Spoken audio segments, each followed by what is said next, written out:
Do I need council approval for my interior renovation of my family home in New South Wales? A lot of my clients think because we're only touching the interior and don't change the exterior shell of the house that you don't need approval. This might be correct or might not be. It really depends.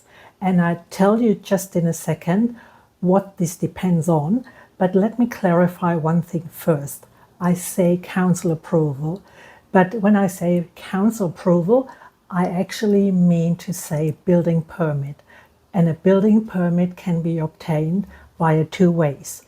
Yes, one is the approval by the council when you lodge a development application, but the other way to get a building permit is via a CDC with a private certifier. CDC means Complying Development Certificate, and you apply for that not with council, but with the certifier, who then stamps your plan as a councillor would do. So from now on, I don't talk about council approval anymore. I just say building permit because that's the right terminology. Okay, back to the original topic. When do we need a building permit for an interior renovation?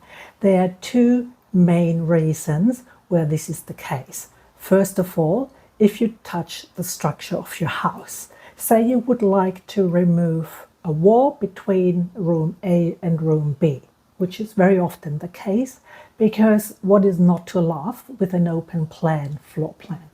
So you want to remove this wall. If it's load bearing, then you're touching structure, and that means you need a building permit. And of course, you also need, first of all, a structural engineer who tells you how it is safe to remove this wall. He or she specifies exactly the beam which needs to be installed on the top of this X wall. So as soon as you touch the structure, you need a building permit.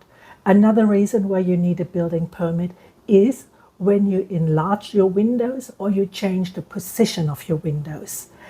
Why is that? It has to do with the privacy rights of your neighbors. As soon as you, for instance, change your window into a beautiful bifold door to the outside, you might infringe on your neighbor's privacy. And of course, this also requires a building permit.